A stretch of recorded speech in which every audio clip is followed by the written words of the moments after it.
दादी के हाथों का जादू और खुशबू से महकता घर, माँ की मुस्कुराहट और खाने की सुगंध। MDH गरम मसाला, क्योंकि हर रिश्ता है स्वाद से जुड़ा। नमस्कार, आपके साथ मैं हूं सुजाता कुकरेती। आप देख रहे हैं अपना फेवरेट शो महाभारत। और महाभारत में आज बात करेंगे प्रधानमंत्री नरेंद्र मोदी के उस संदेश की जो देश की धरती पर दिया, दुश्मन को भी था और देश में बैठे उन लोगों के लिए भी जो सवाल उठाते हैं। प्रधानमंत्री ने कहा, रोटी खाओ नहीं तो मेरी गोली खाओ। प्रधानमंत्री का यह संदेश पाकिस्तान के लिए भी और देश की धरती पर बैठे उन लोगों के लिए भी जो अभी भी ऑपरेशन सिंदूर पर सवाल उठा रहे हैं। पाकिस्तान को तो प्रधानमंत्री ने सीधे शब्दों में कह दिया कि अपने आतंकवाद के कारोबार को बंद कीजिए, शांति से रहिए और रहने दीजिए, शांति से रोटी खाओ वरना हमारी गोली खानी पड़ेगी। जी हां, प्रधानमंत्री ने कहा रोटी खाओ वरना हमारी गोली खाओ। पाकिस्तान की प्रॉक्सी वॉर यानी कि आतंकी आड़ में ये जंग को भी हम सीधा युद्ध ही मानेंगे और आतंकवाद कर आप बच नहीं सकते। इसीलिए आज उन्होंने सवाल भी पूछ लिया। उन्होंने पूछा कि जब पहली आतंकवादी घटना 1947 के बाद हुई तभी उस पर एक्शन क्यों नहीं हुआ। महाभारत में आज प्रधानमंत्री के उन सवालों पर बात करूंगी जो उन्होंने देश की पिछली सरकारों से पूछे हैं, क्योंकि आज जब देश में विपक्ष के कुछ नेता प्रधानमंत्री नरेंद्र मोदी से सवाल पूछ रहे हैं, ऑपरेशन सिंदूर को अभी भी फेलियर कहते हैं, तो प्रधानमंत्री ने कहा कि उस समय ही जब आतंक की पहली गोली चली तब उस पर वार क्यों नहीं किया। आज इस पर महाभारत कर रही हूं। इसी के साथ साथ आज महाभारत में आपसे बता रही हूं कि देश के विपक्ष के नेता MIM अध्यक्ष असदुद्दीन ओवैसी को कान खोलकर सुने, जो विदेश जाकर पाकिस्तान की बैंड बजा रहे हैं। जी हां, ओवैसी बता रहे हैं कि पाकिस्तान जोकर से ज्यादा कुछ नहीं। जो पाकिस्तान 2019 के युद्ध अभ्यास की तस्वीर को अपने पराक्रम के रूप में दिखा दे, वो मूर्खता की पराकाष्ठा है, लेकिन पाकिस्तान यही कर रहा है। इसीलिए असदुद्दीन ओवैसी ने पाकिस्तान को जोकर कहा और यह भी कहा कि नकल के लिए भी अकल की जरूरत है, जो पाकिस्तान के पास नहीं है। ये देश में वो विपक्ष के नेता सुने जो आज भी सेना के पराक्रम पर सवाल उठाते हैं।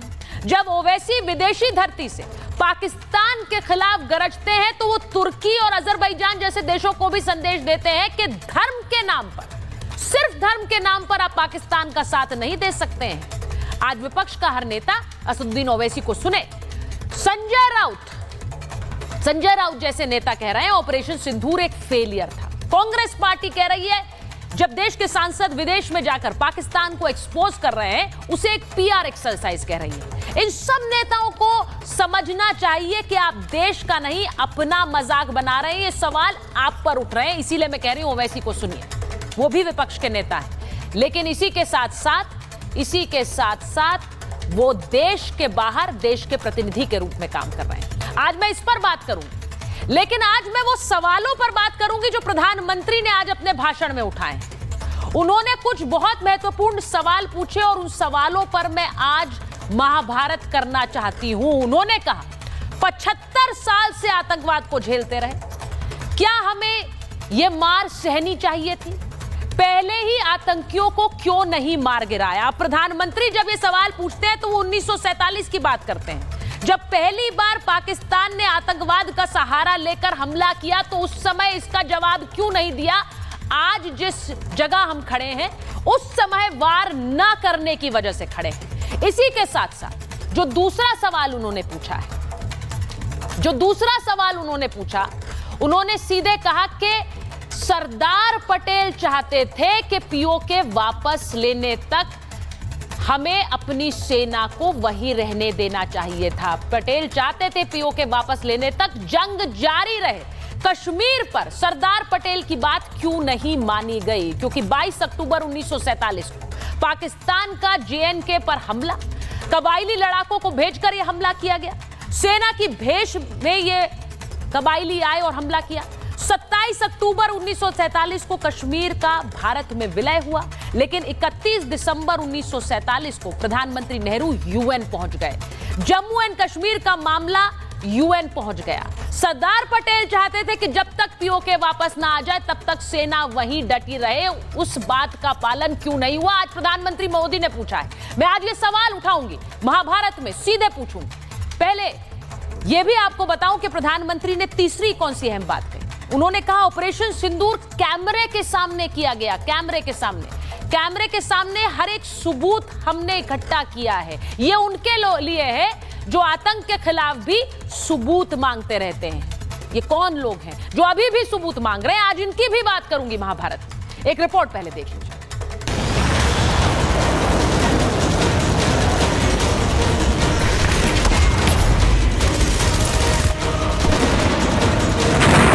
ऑपरेशन सिंदूर के कहर से पूरा पाकिस्तान दहशत में है। रोटी खाओ वरना मेरी गोली तो है ही। पीएम मोदी ने आतंकिस्तान पर बड़ा हमला करते हुए साफ कह दिया कि पाक आतंक की आड़ में प्रॉक्सी वॉर नहीं, युद्ध लड़ रहा है, जिसमें भारत गोली का जवाब गोले से देगा। पाकिस्तान समझ गया कि लड़ाई में वो भारत से जीत नहीं सकते और इसलिए उसने प्रॉक्सी वॉर चालू किया। आज तक जिसे हमें प्रॉक्सी वॉर कहते थे, 6 मई के बाद जो दृश्य देखे गए, उसके बाद हम इसे प्रॉक्सी वॉर कहने की गलती नहीं कर सकते हैं। तबाही की मार झेल रहा है पाकिस्तान और इसीलिए शहबाज शरीफ दर दर भटक कर भारत से बातचीत करने की पैरवी कर रहे हैं।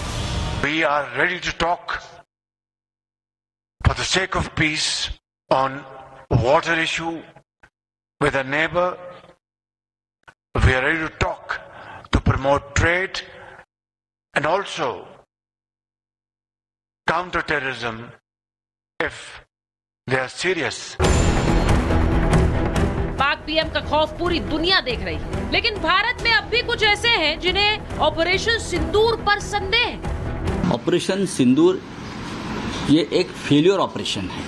उसके लिए जिम्मेदार देश के गृह मंत्री अमित शाह है और उसका प्रायश्चित्त लेने के लिए अमित शाह जी ने अपने पद से इस्तीफा देना चाहिए। संजय राउत ऑपरेशन सिंदूर को फेलियर बता रहे हैं, लेकिन वो ये भूल गए कि बाला साहेब ठाकरे आज इसके बारे में क्या कहते हैं। ये उद्धव सेना को क्या हो गया है? ये बाला साहब की पार्टी हुआ करती थी एक जमाने में। आज बाला साहब होते तो ऑपरेशन सिंदूर के लिए मोदी जी को गले लगा लेते, गले लगा लेते। कल तक पाकिस्तान के खिलाफ एक्शन होने पर सबूत मांगने वाले अब पूरे मिशन पर ही सवाल खड़े कर रहे हैं। पाकिस्तान के खिलाफ एक्शन पर अगर अभी भी किसी को संदेह है तो प्रधानमंत्री की ये बात जरूर सुनिए, खासकर सबूत गैंग कान खोल कर सुने। आतंकवाद के 9 ठिकाने तय करके 22 मिनट में साथियों, 22 मिनट में उनको ध्वस्त कर दिया। और इस बार तो सब कैमरा के सामने की सारी व्यवस्था रखी थी ताकि हमारे घर में कोई सबूत न मांगे। एक तरफ पीएम मोदी आतंकिस्तान को आईना दिखा रहे हैं तो वहीं दूसरी तरफ आतंकिस्तान की पोल खोलने गई भारतीय डेलीगेशन पूरे फॉर्म में है। एआईएमआईएम अध्यक्ष असदुद्दीन ओवैसी ने पाकिस्तान की ऐसी खाल उधेड़ी कि उनके बयान को न सिर्फ पाकिस्तान को कान खोलकर सुनना चाहिए बल्कि ऑपरेशन सिंदूर पर सवाल खड़े करने वालों को भी सुनना चाहिए। Pakistani army chief had gifted a photo to the Pakistani Prime Minister Shehbaz Sharif, and these stupid jokers, they want to compete with India. They had given a photograph of a 2019 Chinese army drill, claiming it's a victory over India. तो नकल करने के लिए अकल भी चाहिए। ओवैसी अपनी घरेलू सियासत को भारत में छोड़कर निकल चुके हैं, लेकिन हिंदुस्तान में अब भी ऑपरेशन सिंदूर पर सियासत और सवाल क्यों उठाए जा रहे हैं। सरदार पटेल की इच्छा थी कि पीओके वापस नहीं आता है तब तक सेना रुकनी नहीं चाहिए, लेकिन सरदार साहब की बात मानी नहीं गई। 75 साल तक हम झेलते रहे हैं। आज महाभारत उन सवालों पर भी जो देश के प्रधानमंत्री ने आज उठाए।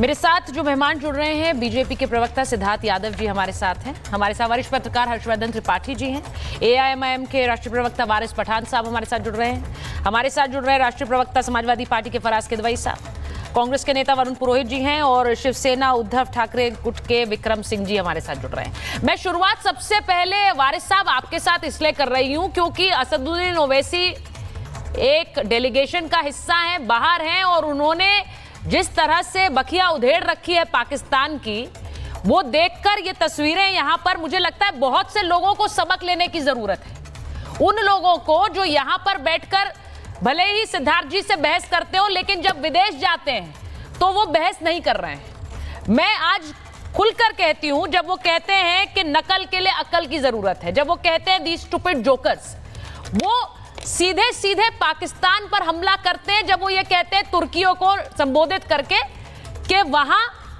आप सिर्फ इसीलिए साथ मत दीजिए पाकिस्तान का कि आप मुसलमान देश हैं, आप इस धर्म के नाम पर साथ नहीं दे सकते। मैं ओवैसी साहब का ये जो बयान चला भी रही हूं, इसलिए पूछ रही हूं आपसे वारिस साहब, ये इस वक्त की जरूरत है, इस वक्त सवाल नहीं, साथ चाहिए।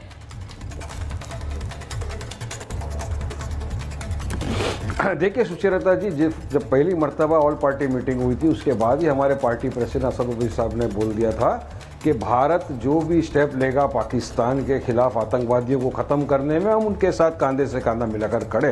हम हमारे भारतीय सेना के साथ कंधे से कंधा मिलाकर खड़े थे, खड़े रहेंगे। और हम तमाम ने देखा कि किस तरह हमारी भारतीय सेना ने ऑपरेशन सिंदूर में पहले ही दिन के अंदर 22 मिनट में 9 आतंकी ठिकाने को नस्त नाबूद कर दिया, 100 से ज़्यादा आतंकवादियों का खात्मा कर दिया, प्रिसिशन के साथ गए और पाकिस्तान में घुस के उनके गढ़ में जाके मारा। और ये एक बात, दूसरी बात, असद ओवैसी साहब ने पहली मर्तबा पाकिस्तान को नहीं गिरा, इस बार तो तबियत से काल बिगड़ी है। पहले भी उन्होंने पाकिस्तान को इसी तरह घेरा था, जब वो पाकिस्तान गए थे उन्होंने उनके वहां जाकर उनकी बराबर से खाल उधेड़ी थी। और इस मर्तबा तो क्लियर कट, कल ही का आप स्टेटमेंट देख लिया उन्होंने क्या कहा है। एक वो जो उनका आसिम मुनीर है, वो पाकिस्तान के प्राइम मिनिस्टर को एक तस्वीर दे रहा है। अरे इनको इतनी अक्ल नहीं, वो 2019 के चाइनीज का ही था, उसकी फोटोग्राफी दे रहे हैं और बता रहे कि हमने हिंदुस्तान के ऊपर ये कर दिया। अरे ये बेवकूफ लोग। और सही कहा असद ओवैसी साहब ने, नकल करने के लिए भी अकल की जरूरत है और पाकिस्तान बेअकल, उसको अक्ल 5 पैसे की नहीं है और बहुत बड़ी बड़ी डिंगे बस मारने का है। भिखारी है, दूसरों के पैसे के ऊपर पलने वाली पाकिस्तान हमको सिखा रहा है। और मुसलमान कर रहे, तब भी असद भाई ने कहा है कि मुसलमान भारतीय उनसे ज्यादा बेहतर है, ये मुसलमान की बात ना करे तो ज्यादा बेहतर। और पहले दिन से हमने बोला है, देश की बात आ गई सुचेता जी, तो सबसे पहले नेशन फर्स्ट। हम पूरी तरह से हमारे भारत देश के साथ खड़े हुए थे, खड़े हैं, खड़े रहेंगे। हमारा इंटरनल मैटर, हमारा पॉलिटिकल आइडियोलॉजिकल डिफरेंसेस तमाम मुख्तलिफ सियासत पार्टी से हो सकता है,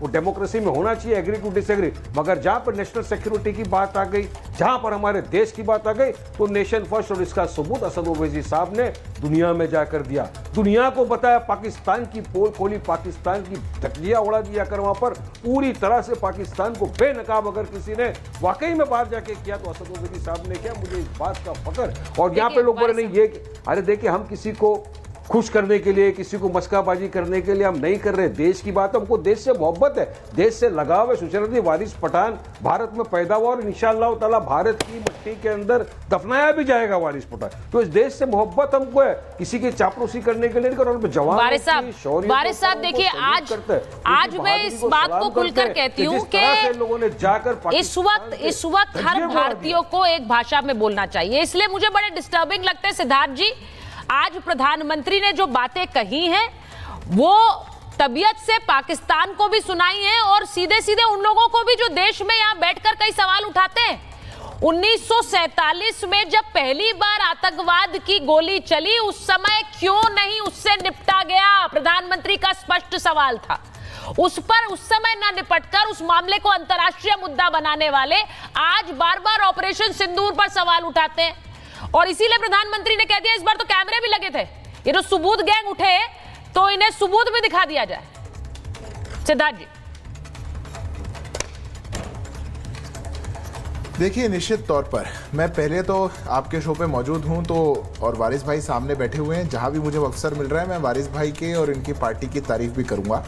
क्योंकि जैसे भी कई बार जिस प्रकार का बयान वारिस जी दे रहे हैं, जिस प्रकार का असदुद्दीन ओवैसी देश के सांसद के नाते भी बर्ताव कर रहे हैं। मुझे लगता है एक नागरिक के नाते देश को अच्छा लग रहा है और विपक्ष से यही उम्मीद होनी चाहिए। सही बात। पर विपक्ष से जो उम्मीदें हैं वो कोई एक आध जगह पे पूरी हो, बाकी जगहों पे ना हो, तो ये देश के साथ अन्याय हो जाएगा। जो कांग्रेस पार्टी आज इस देश के साथ कर रही है उससे बुरा ऐसे समय में देश के साथ कोई नहीं कर सकता। और मैं बड़ी जिम्मेदारी के साथ इस बात को कहता हूं। देश के अंदर इतना बड़ा एक ऑपरेशन हुआ, हमारी सेनाओं ने इतना बड़ा शौर्य दिखाया, पराक्रम करके दिखाया, और कांग्रेस पार्टी अपने राजनीतिक हित के लिए जो पार्टी सबसे ज्यादा भुक्तभोगी नहीं, जो जिसकी भागीदारी रही भारत को पाकिस्तान के सामने कमजोर करने की, आज वो फिर से भारत की ताकत को कमजोर कर रही है। आज पीओके की बात अपने मुंह से कहते हैं, क्यों नहीं जवाब देते 47 का? भारत की आजादी के बाद जब आ गए थे, पाकिस्तान की सेना आ गई थी, तब तो सरदार पटेल तैयार थे। उन्हें कह दिया था कि भारतीय सेना तब तक पीछे नहीं जाएगी जब तक पीओके हम कब्जे में नहीं ले लेंगे। पर पाकिस्तान के साथ इतना प्रेम था शुरुआत से ही, एक परिवार का, एक पॉलिटिकल पार्टी का, कि आपने ना तब उनकी सुनी, और आज उसी का कारण था कि पीओके हम आज तक नहीं ले पाए। ये स्थितियां आपने बनाई। कभी आप शिमला समझौते में बैठते हैं, कभी ताशकंद समझौते में बैठेंगे, कभी नेहरू लियाकत पैक्ट करेंगे। पाकिस्तान के साथ बार बार लगातार वो आपको मारता रहे, वो आप में 1000 कट्स करे, वो आपको ब्लीड करता रहे, और आप पाकिस्तान के साथ बैठ करके गलबैयां करते रहे, तो मुझे नहीं लगता कि इससे कुछ भी बुरा हो सकता है। ये शुरुआत आपने तब कर दी थी, ये सिलसिला लंबा चला हर दशक के अंदर। और मैं आपको आग्रह करता हूं, आपके दर्शक जाकर के उठा करके देखें, हर दशक के अंदर कांग्रेस पार्टी ने कैसे अपने पाकिस्तान प्रेम में, पाकिस्तान परस्ती में, पाकिस्तान के ऊपर हमारे हमले झेलने के बाद हम उनको जाकर के पीस पैक्ट साइन करते हैं। जब 90 के दशक के अंदर हम कश्मीर में सबसे ज्यादा इंसर्जेंसी झेल रहे थे, कश्मीरी पंडितों को मार के भगाया जा रहा था, पाकिस्तान का टेररिज्म पीक पर था, तब हमने उनसे यह पैक्ट साइन कर लिया कि कैसे हम अपने मिलिट्री मूवमेंट्स की जानकारी उनको देंगे।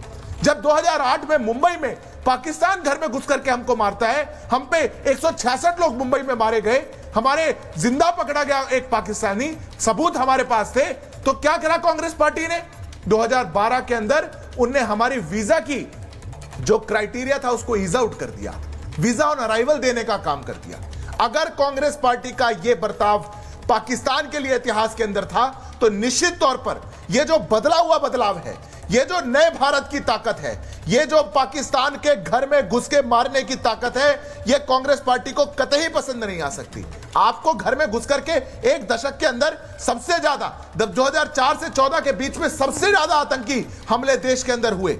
वाराणसी के अंदर, दिल्ली के अंदर, मुंबई के अंदर, मालेगांव के अंदर, पूरे देश में कोई शहर ऐसा नहीं था जहां हमला नहीं हुआ करता था। उसके बाद कांग्रेस पार्टी एफडीआई अलाउ कर रही थी, और मैं ऑन रिकॉर्ड बोलता हूं, सितंबर 2012 में देश ने समझौता किया, एक्सटर्नल अफेयर्स मिनिस्टर ने समझौता किया, और हमने कहा कि हम पाकिस्तान से फॉरेन डायरेक्ट इन्वेस्टमेंट हमारे देश के अंदर लेंगे।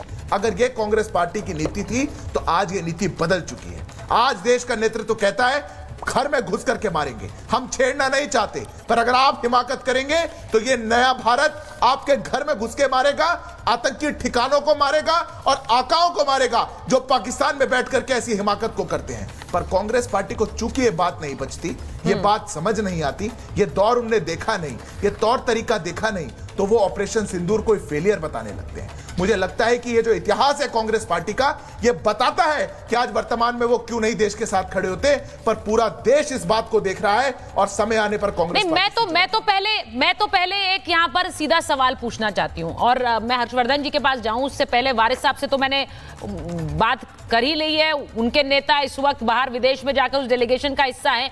अरे मनीष तिवारी भी आज समझा रहे थे कि मीडिएशन किस तरह से, मीडिएशन कोई नहीं हुआ है अमेरिका की तरफ से। कौन है मनीष तिवारी? कांग्रेस के नेता हैं। वरुण जी को भी लीजिए जरा, फराज साहब को लीजिए जरा, विक्रम सिंह जी, कौन है मनीष तिवारी? मैं ये नहीं कह रही हूं जो विदेश जा रहा है, आपकी तो खुद की सांसद गई हुई है और वो वहां पर पाकिस्तान के खिलाफ पुरजोर तरीके से बोल रही है, और आपके नेता यहां बैठकर कह रहे हैं ये फेलियर था। मुझे कई बार लगता है नेताओं को शर्म नहीं आती इस तरह के बयान देते हुए। इस बीजेपी वाले से पूछो, अगर नहीं था तो खंडन कर दे कि ट्रंप झूठ बोल रहा है। आपने क्यों भेजा अपनी सांसद को? आप बोलते नहीं जाएंगी। बीजेपी वाले से पूछो, आपको बोलना चाहिए था हमारी सांसद नहीं जाएंगी। नहीं, अगर क्यों भेजा उन्हें? खंडन करे कि ट्रंप झूठ बोल रहा है। अरे मोदी जी नहीं, मोदी जी को खंडन करना चाहिए कि नहीं, ट्रंप ने मीडिएशन नहीं हो चुके, खंडन हो चुका, और कैसे खंडन करे? घर पे चिट्ठी भेजें। नहीं, मेरा तो सवाल सीधा है। नहीं, एक सेकंड। इस बीजेपी वाले विक्रम जी, इस बीजेपी वाले जी पूछो, विक्रम जी, ये देश में कितना 26 लोगों को कितनी बेरहमी मारा गया, और ये उदाहरण दे रहे 47 का। विक्रम जी, आप मुझे बस ये बताइए, आपके नेता जो घर बैठकर बोल रहे हैं ये फेलियर है, उन्होंने अपनी सांसद को क्यों भेजा है? क्यों भेजा आपने अपनी सांसद को डेलीगेशन का हिस्सा बनाकर? अरे तो उस वक्त तो सबने कहा कि हम साथ हैं। अच्छा, सबने काम साथ दे तो आपको लगा हम पीछे ना रह जाए, तो इसीलिए हमने साथ में भेज दिया। लेकिन घर में बैठकर हम बोले जाएंगे ऑपरेशन फेलियर है। अरे अपनी खुद की सांसद की बात को आप कैसे कमजोर करेंगे जब वो वहां रखेंगे अपनी बात? अरे आप सुनो ना, किसने क्यों चीज फायर किया? फेलियर इसलिए चीज फायर क्यों किया जब हमारी सेना पाकिस्तान की नाभी के अंदर वार करने वाली थी, उस टाइम इन्होंने सीज फायर कराया। सर, मुझे ये नहीं बोलना है कि आपके जो नेता हैं संजय राउत, मुझे नहीं बोलना है, मैं नहीं जानती, मेरे दर्शक जानते हैं वो हिट नेता है या फ्लॉप नेता है, वो अपने आप तय करें मेरे दर्शक। अरे लेकिन वो बताएंगे ऑपरेशन सिंदूर फ्लॉप है, फेलियर है, मेरे दर्शक तय करेंगे। मुझे पता है आपके नेता जिस तरह के उलझुल बयान देते हैं, वो अपने पार्टी की सांसद को तो भेजते हैं, लेकिन ऐसे बयान देते हैं। मैं तो इसलिए आज डंके की चोट पर कहती हूं कि आप लोग ओवैसी साहब से सीखिए। वो यहाँ पर मुद्दों पर लेकर जैसे भी राजनीति करें, वहां बाहर यहां से बैठकर आप जिस तरह के बयान दे रहे हैं, जरा सिखाइए वारिस साहब इन्हें। मुझे शर्म आ रही है इस तरह के बयानों पर। आपके मुंह में दही हर्षवर्धन जी के पास नहीं सर, इसका कोई भी पाकिस्तान जिस तरह से आतंकवाद को बढ़ावा देता है उसका पर्दाफाश करना जरूरी है, और हिंदुस्तान भुगत चुका है, भारत देख चुका है पाकिस्तान के अत्याचार। हम 26/11 देख चुके हैं, पुलवामा देख चुके हैं, अभी इतना बड़ा इन लोगों ने दरिंदगी की हद पार कर दी कि आकर पहलगाम के अंदर बेगुनाह बेकसूर पर्यटकों को नाम पूछकर, मजहब पूछकर उनके बीवी बच्चों के सामने गोली मार देते हो आप। नहीं, और ये दरिंदगी की हद पार कर दी, इसके लिए तो पाकिस्तान ये दोगलापन नहीं है तो क्या है? आज मैं ये खुलकर पूछ रही हूँ वारिस साहब। आतंकवादी को शरण देता है तब दुनिया की भी आंख खुलेगी अभी ना, कि किस तरह से पाकिस्तान टेररिज्म को बढ़ावा देता है और भारत के खिलाफ इस तरह की षड्यंत्र रचता है। तो पाकिस्तान की पोल खोलना विश्व के सामने बहुत जरूरी था, बहुत जरूरी है। डेलीगेशन जो गया है, हमको यकीन है पूरी कामयाबी। और फराज साहब यहाँ बैठे हुए हैं, मैं बोलूं, दुनिया को पता चल रहा है आज जब उन्होंने बोला है, सुनिए, सबको पता चल रहा है पाकिस्तान की क्या। ओवैसी साहब ने यह भी बोला, हर्षवर्धन जी, कि तुर्की जैसे देश ये समझ लें कि धर्म के नाम पर आप पाकिस्तान का समर्थन नहीं कर सकते हैं। मैं आज ये पूछ रही हूं, प्रधानमंत्री ने, हर्षवर्धन जी जरा हमारे दर्शकों को बताइए, क्योंकि आज उन्होंने एक बहुत इंपॉर्टेंट पॉइंट बोला। उन्होंने ये कहा कि हमने 1947 में पीओके को लेकर सरदार पटेल की बात क्यों नहीं मानी। आज जो लोग सवाल उठाते हैं वो जरा अपने गिरेबान में झांकें, इतिहास भी तो देखें। हर्षवर्धन जी जरा बताइए हमारे दर्शकों। देखिए सुचेता, मुझे लगता है सबसे पहले तो ये कि भारत के मुसलमानों को बैड लाइट में दिखाने की कोशिश इस देश के फ्रॉड सेकुलर करते हैं। सही बात। खुद मुसलमान ये कह रहा है कि आतंकवादियों ने धर्म पूछकर मारा। यस। और जब ये बात मुसलमान स्वीकार कर रहा है तो इसका सीधा सा मतलब हुआ कि वो कह रहा है कि वो आतंकवादी मुसलमान थे, लेकिन सारे मुसलमान उससे नहीं जुड़ते। लेकिन जब ये फ्रॉड सेकुलर पार्टियां या ऐसी राजनीति करने वाले नेता उसमें घालमेल करते हो, कहते हैं कि ये बात क्यों कर रहे हो, यानी सच छिपाने की जब कोशिश करते हैं तो वो देश के मुसलमानों को बैड लाइट में दिखाने की कोशिश करते हैं। ये खतरनाक है। मैं पहले दिन से कह रहा हूं, इस फ्रॉड सेकुलरिज्म के खिलाफ हम सबको बोलना चाहिए। असदुद्दीन ओवैसी जो बात कर रहे हैं, बिल्कुल भारत की राजनीति होगी, उनका अपना तरीका है, उनकी अपनी सोच है और उस सोच पर वो लड़ते हैं। लेकिन जब भारत की बात आई तो उस डेलीगेशन में जाने के बाद नहीं, क्योंकि जाने के बाद तो कोई भी कुछ भी बात बोलेगा। डेलीगेशन में जाने से पहले जब कल्पना भी नहीं थी कि ऐसा कोई डेलीगेशन सरकार भेज रही है, ओवैसी जी का बयान लगातार भारत की सरकार की, भारत की सेनाओं की उसी बात को आगे बढ़ा रहा। जिस वक्त कांग्रेस के नेता, दूसरे सारे नेता ये बात कह रहे थे, कोई कह रहा था पाकिस्तान की बात मान लो, अगर वो कह रहा है आतंकवादी हमला नहीं किया, कांग्रेस के नेता थे। कोई कह रहा है कि शांति की बात करो, क्यों युद्ध करना है, कोई कह रहा था, और तो और गांधी परिवार के दामाद रॉबर्ट वाड्रा ने कहा था। अब ये सारी बातें कहते यहां तक चलो ठीक था। उसके बाद क्या किया, प्रधानमंत्री का सर कटा हुआ चित्र बनाया, बाद में कहा हमने ये तो कपड़े बनाए थे, किस समय में, जब देश युद्ध काल में। फिर क्या किया, उसके बाद ढेर सारे मीम बनाए, फिर श्रृंखला यहां तक गई कि अरे नरेंद्र, ऐसा कह के कितना गंदा सा मीम बनाया इंदिरा जी का ये देश बहुत सम्मान करता है, बावजूद इसके कि वो तानाशाह हो गई थी, बावजूद इसके कि उन्होंने आपातकाल लगाया था, बावजूद इसके कि इस देश में हर व्यक्ति की स्वतंत्रता छीन ली थी, बावजूद इसके कि मीसा ऐसा लगाया, maintenance of internal security act, कि लालू जी को अपनी बिटिया का नाम मीसा रखना पड़ गया। बावजूद इसके इस देश ने उन्हें क्यों सम्मान दिया? क्योंकि 1971 में देश के शौर्य के समय वो नेता थी, तब वो नेता थी। आज प्रधानमंत्री नरेंद्र मोदी नेता नहीं होंगे, ऐसा कैसे हो सकता है? और जो कह रहे हैं भारत पाकिस्तान बना क्यों, किसकी राजनीतिक महत्वाकांक्षाओं पर बना? अगर हिंदू मुसलमान के आधार पर देश बटा तो कौन उस वक्त सत्ता में? उससे आगे अगर जाएं तो यूनाइटेड नेशंस में इस मसले को कौन लेकर गया?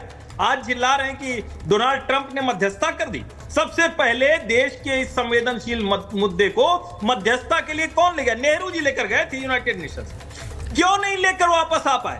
1947 से लेकर लगातार ऐसे अवसर मिलते रहे, क्यों नहीं लेकर आ पाए? और बिल्कुल देश चाहता है, देश के मन में इच्छा भी थी। जब डोनाल्ड ट्रंप ने वो पोस्ट की तो देश के झटका लगा, निराशा हुई, लेकिन हमें ये पता है कि पीओके आज नहीं तो कल हम वापस लेकर आएंगे। ये लिमिटेड ऑपरेशन था, उस ऑपरेशन में हमने सफलता हासिल की है और दुनिया जानती है कि जब दुनिया के सारे देश पाकिस्तान को पीछे से एक तरह से कहेंगे उसके पीछे खड़े थे या उसको पुश कर रहे थे, तुर्की, चाइना और अमेरिका का हथियार था, तब भी हमने सबको एकदम पीट दिया। और मैं बार बार ये शब्द इस्तेमाल करता हूं, गधे की तरह पाकिस्तान को हमारी सेनाओं ने पीटा है। गधे को पीड़ा हो रही तो ठीक है, गधे के किन समर्थकों को हो रही है, ये ज्यादा चिंता की बात है। देखिए ये हर्षवर्धन जी, मैं हमेशा कहती हूँ आपकी बातों से एक बड़ा क्लियर पर्सपेक्टिव मिलता है। आज जब आप ये बात कह रहे हैं, मैं फराज किदवई साहब से पूछूंगी। फराज किदवई साहब, देखिए विपक्ष एक तरफ है, सरकार एक तरफ है, लेकिन ऑपरेशन सिंदूर में आप ओवैसी वाली सियासत करना चाह रहे हैं या संजय राउत वाली सियासत करना चाह रहे हैं, ये आप तय करेंगे। कौन सी सियासत करना चाहते हैं और कौन सा संदेश देना चाहते हैं? ऑपरेशन सिंदूर फेलियर था, संजय राउत कहते हैं, आप उनके साथ हैं? सुचारिता जी, मैं आपकी डिबेट्स में और तमाम जो डिस्कशंस होते हैं उसमें हमने अपनी पार्टी का पक्ष रखा है। मैं ऑफिशियल स्पोक्स पर्सन हूं समाजवादी पार्टी का, कि आतंकवाद के खिलाफ समाजवादी पार्टी सरकार के साथ खड़ी है, पीएम नरेंद्र मोदी के पीछे खड़ी है, और हमने हमेशा बोला कि आप आगे बढ़िए और आतंकवाद का फन कुचलिए। अब यहाँ पर जो डिस्कशंस हुए उसमें इतना ज्यादा डिस्कशन हो चुका है कि आपसे रिक्वेस्ट है कि थोड़ा सा टाइम दे दीजिएगा। आपने बहुत दिनों बाद मुझे बुलाया। पहला, मैं तो असदुद्दीन ओवैसी साहब की पहले भी तारीफ करता था, आज भी तारीफ करता हूं, लेकिन भारतीय जनता पार्टी के प्रवक्ता से पूछिए कि वो आज मोदी जी की तारीफ करेंगे? सुनिए मैडम, आज मोदी जी की तारीफ करेंगे? सवाल यही है। मैं मोदी जी की तारीफ भी करूंगा और उनको नहीं, कैसे अटक गया? आप बोलने नहीं देंगी तो मैं कैसे बताऊंगा? मोदी जी की तारीफ भी करूंगा। देखिए, विपक्ष के नेता की तारीफ करना आसान है, लेकिन अपने देश के प्रधानमंत्री की तारीफ करना इतना मुश्किल है। फराज साहब, पता, आपने वर्ड्स अपने मेरे मुंह में डाल दिए। मुझे बोलने ही नहीं अपने शब्दों में बोलिए। मैं बोल रहा हूं, मैं प्राइम मिनिस्टर साहब की तारीफ भी करूंगा और उनको क्रिटिसाइज भी करूंगा, क्योंकि हम एक जिम्मेदार विपक्ष हैं। लेकिन हम ये जानना चाहते हैं कि असदुद्दीन ओवैसी साहब रजाकारों की औलाद हैं कि नहीं है। भारतीय जनता पार्टी आज ही बता करके जाएगी, क्योंकि 27 मई 2025 से पहले जब ओवैसी साहब और उनकी पार्टी की बात होती थी तो फौरन भारतीय जनता पार्टी के लोग रजाकार की औलाद कहते थे। तो आज भारतीय जनता पार्टी के प्रवक्ता ये कह के जाएंगे कि ओवैसी साहब नेशनलिस्ट हैं, रजाकारों की औलाद नहीं। दूसरी बात, अभी बात हुई, देखिए मैं एक बड़ा अच्छा शेर मुझे याद आ रहा था आतंकिस्तान के लिए। आप लोग तो पाकिस्तान बोलती हैं, मैं आतंकिस्तान बोलता हूं, कि हर मील के पत्थर पर लिख दो ये इबारत, नापाक इरादों से मंजिल नहीं मिलती। तो आतंकिस्तान को यह समझना चाहिए कि जो उसके नापाक इरादे हैं उससे उनको मंजिल कभी नहीं मिल सकती। मैं दो चीजें पूछना चाहता हूं, मेरे दो सवाल। मैं ये मानता हूं कि ऑपरेशन सिंदूर जो था वो जरूरी था और उसको करना चाहिए था और एक बहुत ही सक्सेसफुल ये चीज। मैं बिल्कुल मानता हूं, सरकार के हम लोग साथ खड़े हुए। और अभी हर्षवर्धन जी ने मुसलमानों की बात की। फराज साहब, आप बहुत सारे मुद्दों पर एक साथ बोल रहे हैं। मैं जरा आपको पहले एक बार जरा इंटरजेक्ट करूंगी। आपने बोला कि सिद्धार्थ जी जो यहाँ बैठे हुए हैं बीजेपी के रिप्रेजेंटेटिव, वो बताएं कि असदुद्दीन ओवैसी नेशनलिस्ट हैं कि नहीं। अब मेरा एक सवाल इस पे इसलिए है कि एक डेलीगेशन अलग अलग देश के पार्टियों के सांसदों का जाता है, आप वहां एक सुर में एक आवाज में बोल रहे हैं। मैंने मनीष तिवारी का भी नाम लिया, वो किस तरह मीडिएशन पर आज बोल रहे थे। अब जब ये एक सुर में बोलते हैं तो आपको पसंद नहीं आता कि आप उस पर कैंची क्यों चलाना चाह रहे हैं? आप चाह रहे हैं यहां बैठकर वारिस पठान और सिद्धार्थ यादव लड़े आपस में, ये चाह रहे हैं आप? नहीं, मैं बिल्कुल मंशा तो आपकी यही लग रही है। अब वहां पर ओवैसी साहब और रविशंकर प्रसाद की आवाज एक है तो आपको पसंद नहीं आ रही है, आप चाह रहे हैं वो दोनों आपस में लड़े। सिद्धार्थ जी एक बार मैं जवाब लूंगी उनका, क्योंकि सर ये दिक्कत है। आपको अगर लग रहा है कि विपक्ष का एक हिस्सा वो अभी भी सवाल उठाएंगे मोदी सरकार पर, लेकिन मेरा सवाल यह है कि देश के मुद्दे पर और ऑपरेशन सिंदूर पर हम आपस में सवाल करेंगे या पाकिस्तान से सवाल करेंगे? सिद्धार्थ जी जरा जवाब दे दीजिए। मैं सुचरिता जी बिल्कुल छोटा सा जवाब देता हूं। जी जी जी। इस देश के अंदर राजनीति से ऊपर देश होता है। व्यक्ति सबसे आखिरी में, दल उससे हो सकता है और सबसे बड़ा देश।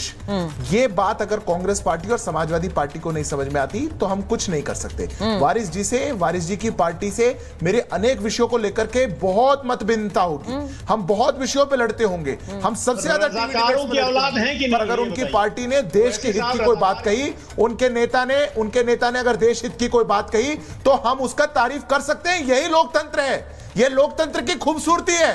पर देश के प्रधानमंत्री जो ऐसा पराक्रमी काम कर सकते हैं, देश की सेनाओं के साथ खड़े हो सकते हैं, पाकिस्तान को जवाब दे सकते हैं, उनके लिए एक शब्द नहीं निकाल सकती समाजवादी पार्टी, एक शब्द नहीं निकाल सकती कांग्रेस पार्टी, क्योंकि आपके लिए देश से बड़ी राजनीति है। अगर आप राजनीति को माइंड बना के चलेंगे, केवल सत्ता प्राप्ति के लिए काम करेंगे, कैसे हम सरकार में आ जाएंगे यही सोचते रहेंगे, तो कभी देश का नहीं सोच पाएंगे। इतनी ही तो मतभिन्नता है। हम कह रहे हैं देश को सोचिए। अगर देश के लिए कभी फराज किदवई, कभी अखिलेश यादव कोई भी अच्छी बात बोलेगा, मैं आपके शो पे कहता हूं मैं इनकी भी तारीफ करूंगा, पर प्रधानमंत्री देश की बात करेंगे तो ये लोग उसके साथ नहीं खड़े हो सकते। नहीं, बिल्कुल सही बात है। फराज किदवई आपकी पार्टी से नहीं पूछूंगा कि आपने इतने घोटाले क्यों किए थे, काम गलत क्यों किया था, मैं तारीफ करूंगा आपकी। आप लोग देश के प्रधानमंत्री के साथ नहीं खड़े, देश के साथ नहीं खड़े, ये सच्चाई है। मैं आ रही हूँ फराज साहब, वारिस साहब बोल रहे हैं। देखिए, सपा के प्रवक्ता ने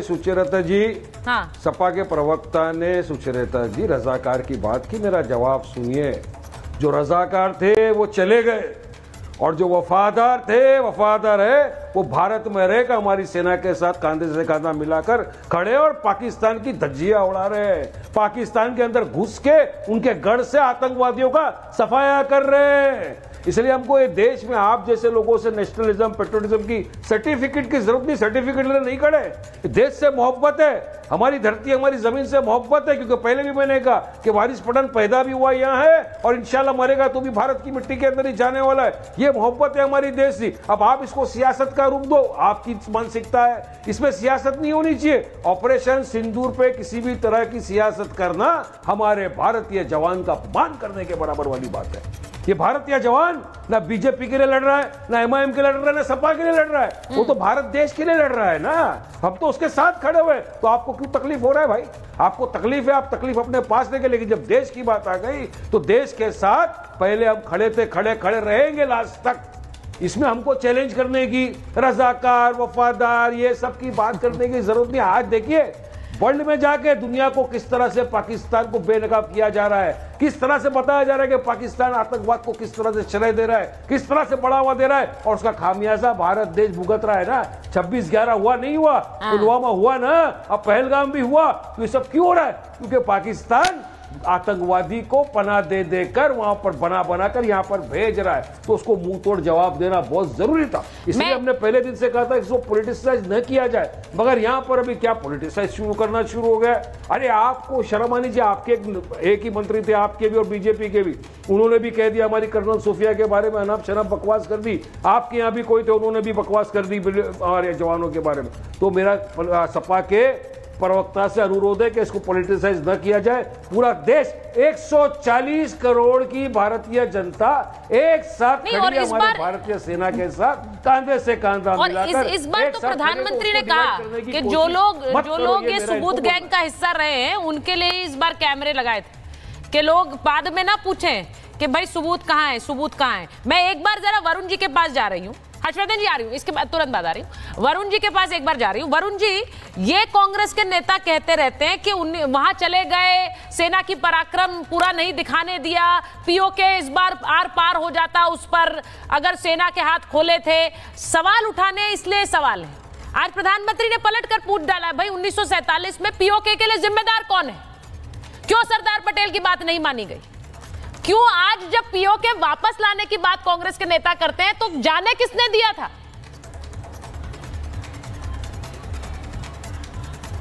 सुचारिता जी, पिछले 11 साल में एक ऐसा नैरेटिव क्रिएट करने की कोशिश की जा रही है, कांग्रेस ने क्या किया, कांग्रेस ने क्या किया। मैं कह रहा हूँ 1947 में क्यों नहीं मोबाइल हो गया, क्यों नहीं टेक्नोलॉजी आ गई जो आप और मैं बहस कर लेते हैं 1947 में। मैं तो 2014 के पहले पैदा हो गया, कोई दुर्भाग्य से नॉन बायोलॉजिकल तो नहीं बायोलॉजिकल हूँ। ये सब बातें जो आप प्रधानमंत्री ने 1947 में क्यों नहीं किया। प्रधानमंत्री जी आ जाते, भारतीय जनता पार्टी का जनसंघ थी उस जमाने में, आ जाते, खून देते अपना। इंदिरा गांधी, राजीव गांधी ने देश को खून दिया है। ये जो एक कर रहे हैं ना अजीब अजीब शब्द कांग्रेस के बारे में, इनको एक रट लिया। अब संजय राउत ने कहा तो कांग्रेस ने कहा, कांग्रेस ने कहा, इनको एक जैसे एक रोबोट को रटा दिया जाता है कि तुमको गांधी परिवार। भाई संजय राउत की जिम्मेदारी आपको लेनी पड़ेगी। 11 साल में चल रही है संजय राउत की जिम्मेदारी आपको लेनी पड़ेगी, क्योंकि साथ में तो आप ही ने बैठाया ना, प्रवक्ता बैठा है ना, साथ में आप ही ने बिठाया, साथ में आप ही ने बिठाया, सरकार आप ही ने चलाई, और अब वो सवाल पूछेंगे। अब वो पूछेंगे वो किसके खेमे में है इस वक्त, किसके खेमे में, मुझे ये बताइए। मैं हमेशा फराज जी से बोलती हूँ कि इस वक्त जो कांग्रेस के नेता बोलेंगे आप पर भी प्रतिबिंब आएगा, क्योंकि आप साथ में हाथ पकड़ के खड़े हैं। कैसे बचेंगे आप उनके प्रतिबिंब से? तो बीजेपी पे भी तो आएगा ना प्रतिबिंब। विजय शाह का, जांगड़ा का, सबका, उनको तो एक्शन नहीं लिया ना अभी तक। कांग्रेस पे दोषारोपण कर रहे हैं। खुद में नैतिकता होती तो हटा देते उनको, दूसरे दिन फिर कहते कांग्रेस के नेता ऐसे हैं। खुद तो कर नहीं रहे और कांग्रेस को कोसना चाह रहे हैं। प्रधानमंत्री ने क्या कहा, 75 साल में अटल जी, मोदी जी खुद शामिल है उसमें। ठीक है, दोनों फेल हो रहे हैं। नहीं सुनिए, और पहलगाम की घटना फेल है। और आप संजय राउत पर जवाब मत दीजिए, उसके लिए मैंने विक्रम जी को बिठाया। नहीं, विक्रम जी जवाब देंगे, आप तो अपने नेताओं पर ही जवाब दे दीजिए ना। मैंने पीओके पर सवाल प्रधानमंत्री ने डायरेक्ट पूछा है। सिद्धार्थ जी कुछ दिखा रहे, सिद्धार्थ जी मैं आ रही हूँ, पहले जवाब दीजिए, पीओके पर जवाब दे दीजिए ना। मैं आपको, मेरे को बोलने कहा दोगे तो आप तो मैं क्या करूंगा उसमें, आप बताइए। आप पीओके पे जवाब दीजिए। पीओके टाइम क्या जियोपॉलिटिकल कंडीशन थी, क्या स्वतंत्रता संग्राम में किसका हिस्सा था? बोले ना ये लोग बैठ करके कि हमने लड़ी स्वतंत्रता संग्राम और नेहरू जी ने खराब कर दिया। बोले इनमें दम है तो। इंडिपेंडेंस वॉर में इनका रोल था, कांग्रेस का रोल नहीं था। और कांग्रेस का रोल नहीं था तो हटा दो आज गवर्नमेंट ऑफ इंडिया की वेबसाइट से कि कांग्रेस संस्था का कोई रोल नहीं था इंडिपेंडेंस वॉर में। तो ये जब चीजें जो ये नैरेटिव क्रिएट करते हैं फिर कहते हैं कांग्रेस क्यों बोलती है। आप जब प्रधानमंत्री से नीचे तक 11 साल से कांग्रेस को कोस रहे हो, एक अपरोक्ष लड़ाई, आप प्रॉक्सी वॉर तो क्या लड़ रहे हो, पूरा युद्ध गांधी परिवार से लड़ रहे हो। इंदिरा गांधी ने ये कर दिया था, अरे आपकी तो हिम्मत ही नहीं, इंदिरा गांधी ने किया जो। अभी हर्षवर्धन त्रिपाठी इतने सीनियर है, क्या शब्दों का उपयोग कर रहे हैं, गद्दार, फ्रॉड, विपक्ष के लिए। ये ऐसी शुचिता है इनकी, नैतिकता है। मैं ले हूं ऐसे बीजेपी के लिए, मैं तो नहीं ले सकता। त्रिपाठी जी ऐसे शब्द ले रहे हो आप, अच्छा लग रहा है टीवी पे किसी के लिए? नहीं तो अच्छा नहीं लगता ऐसे शब्द। मैं तो मोदी जी ने नहीं लिए कभी ऐसे शब्द। हाँ मैं लेता हूँ कभी। ऐसे शब्दों का उपयोग ही कैसे लिया आपने टीवी के ऊपर, किसी के लिए भी कैसे लिया? अरे भाई विपक्ष के लेता भी पब्लिक रिप्रेजेंटेटिव है, चुनाव जीत के आए तो मोदी जी भी जीत के आए चुनाव। अच्छा आप संसद बुला लेते हैं तो ये सब बातें नहीं होती। संसद बुला ही नहीं पाए आप, संसद को फेस नहीं करते, प्रेस कॉन्फ्रेंस करते नहीं हो, इधर उधर जाकर के कभी कांग्रेस को कोसते हो, कभी गांधी परिवार को कोसते हो। ये कौन सा तरीका है देश के अंदर? देश ने मतलब कांग्रेस का कोई रोल नहीं है, मोदी जी और मोदी सेंट्रल बीजेपी का। क्या उसमें आपकी सहमति नहीं थी वरुण जी?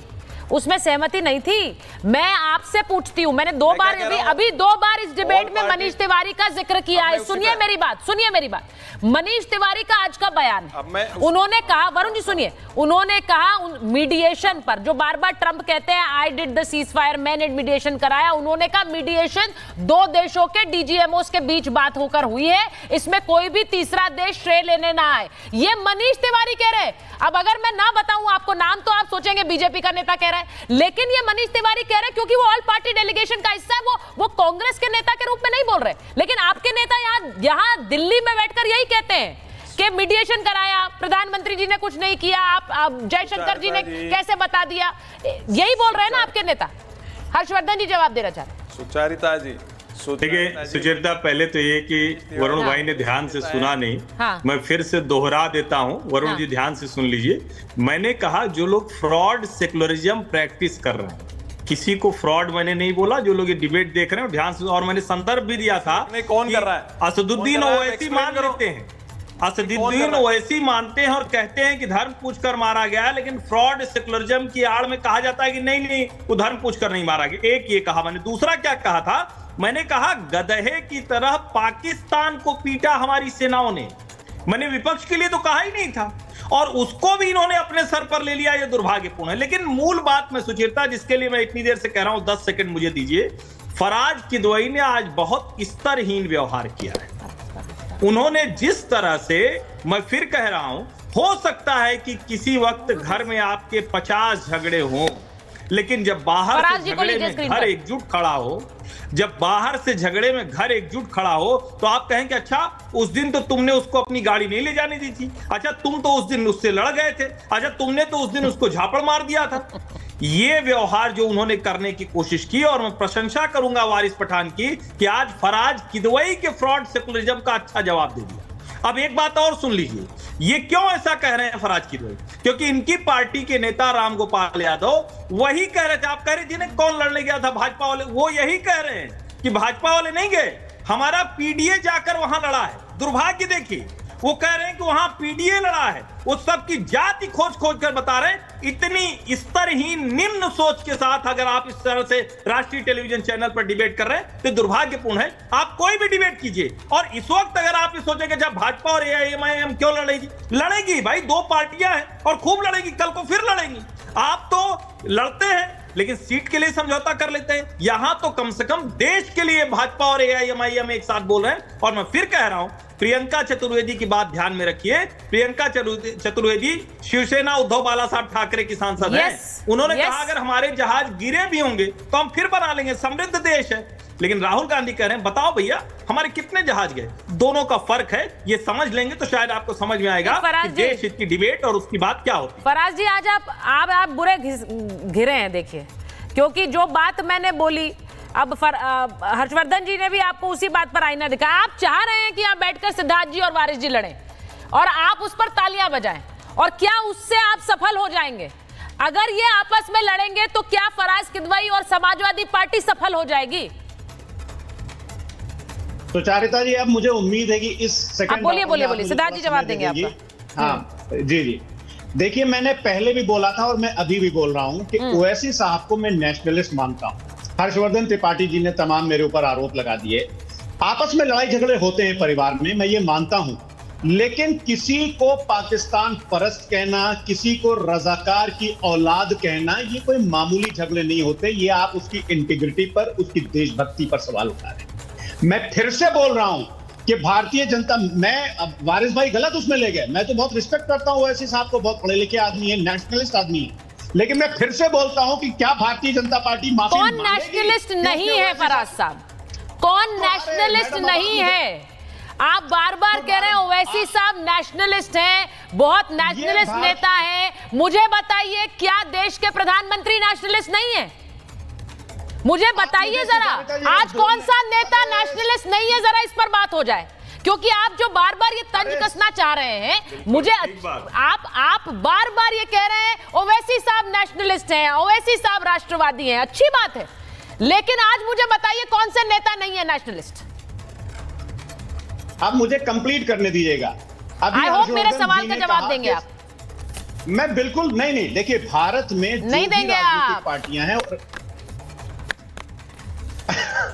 मुझे तो हंसी आ रही सुचारिता जी, आज आप हंस लीजिए मैं क्या बताऊं? मैं बोल रहा हूं कि across the party line, including Bharatiya Janata Party, including Samajwadi Party and including Waris भाई, एवरीवन इज नेशनलिस्ट। मतलब देखिए, मैं बिल्कुल स्ट्रेट फॉरवर्ड बोलता हूं, घुमा फिरा के, लेकिन एक जवाब देना, यही बात मैं कह रही थी, यही बात मैं कह रही हूं। पर आपने फराज साहब देखिए थोड़ा आपने आज चिंगारी लगाने की कोशिश की, वो सफल नहीं हुई है। और मैं सिर्फ ये कह रही हूं कि आपके नेता, मैं कम से कम खुलकर, मैं तो अखिलेश जी की तारीफ करती हूँ, वो इस तरह के मामलों पर ऐसे बयान नहीं देते हैं जैसे इस वक्त दिए जा रहे हैं। जो संजय राउत ने कहा कि ऑपरेशन फेलियर है, अभी खबर ये आ रही है कि उन्हें अपने बयान पे बैक ट्रैक करना पड़ रहा है, ये भी खबर आ रही है। अब सोचिए, क्योंकि जब वो ऐसे बयान देंगे तो उनकी पार्टी नहीं देश घेरेगा उन्हें। ये सियासत का मुद्दा नहीं है, this is not a political matter. तो आप जब नेशनलिस्ट कहते हैं तो जान लीजिए कि इस मुद्दे पर हर भारतीय नेशनलिस्ट होगा।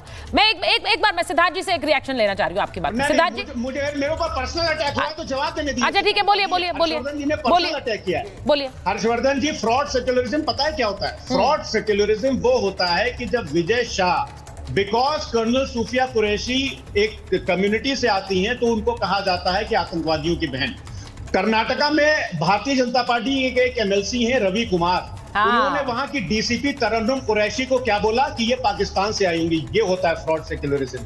आप मेरे ऊपर अगर फ्रॉड सेक्युलरिज्म बोलेंगे तो एक बार हम और आप दिल्ली में बैठेंगे, मैं अपना भी बैकग्राउंड बता दूंगा। अच्छा, ये तो आप मुझे फराज साहब कितनी डिबेट से गिनवा रहे हैं। यहाँ पर कोई भी इन बयानों को सही नहीं बोलेगा, लेकिन एक बार आप किसी डिबेट में ये बोलते हैं छिटपुट घटना कहने वाले मल्लिकार्जुन खड़गे गलत कहते हैं। आप एक बार ये कहते हैं कि राहुल गांधी जिस तरह से बार बार जयशंकर विदेश मंत्री को कटघरे में खड़ा कर रहे हैं, इस समय वो गलत है। आपने इतनी जोर की, आपने इस लहजे में जोर से सवाल पूछा, राहुल गांधी से नहीं पूछा है आपने। सिद्धार्थ जी जवाब दीजिए। सिद्धार्थ जी एक मिनट, सिद्धार्थ जी जवाब दीजिए, बस समय थोड़ा कम है सर। सिद्धार्थ जी देखिए सुचारिता जी, आपको पूरा एक शो करना पड़ेगा। फ्रॉड सेक्युलर इस देश सही बात होता है, पर छोटा सा उदाहरण मैं दे देता हूं। जब वारिस पठान जी ये कह सकते हैं कि जो उनने धर्म देख करके मारा, जब जिन लोगों ने अपनी आंखों से घटना को देखा, उन्होंने कहा कि धर्म पूछ के मारा, उन्होंने कहा कि पैंट उतरवा के मारा, तो विजय वेट्टीवाड़ कांग्रेस पार्टी के कौन होते हैं जो कहें कि आतंकवादियों को टाइम था क्या जो धर्म देख करके मारेंगे? ये होते हैं फ्रॉड सेक्युलर। वो कौन होते हैं रॉबर्ट वाड्रा जो निकल करके कहें कि हिंदुत्व कारण है जिसके कारण ये हुआ? मणिशंकर अय्यर आके कहते हैं कि पार्टीशन पहलगाम के पीछे है, पार्टीशन के कारण हो पाया। फिर 47 में बात होगी तो वरुण जी को समस्या हो जाएगी। इनके सारे नेता देश के टूर एंड ट्रैवल प्रोग्राम बताएं, रफेल को वहां पे जाकर के पिकनिक प्रोग्राम बता दे, आरवी थीमापुर इनके सांसद, इनके विधायक जाकर के बोल दे कि सेना ने कुछ नहीं किया, और फिर ये बैठ करके बयानों की बात करते हैं। यह शर्मसार करने वाला है। कुछ बयान देश के खिलाफ हैं, अगर वो है तो उनको हिम्मत रही है कहने का। आप देश के खिलाफ खड़े हो रहे हैं ऐसे समय में, और ये देश की जनता देख रही है। मैं बार बार ये कहती हूं कि देश की जनता तय करेगी कौन फ्रॉड सेक्युलर है। देश की जनता तय करेगी कि इस वक्त देश की पराक्रम पर सवाल उठाने वाले कौन है और साथ खड़े होने वाले हैं, क्योंकि ये सब कुछ जनता की आंखों के सामने है। बहुत बहुत धन्यवाद आप सबका महाभारत में जुड़ने।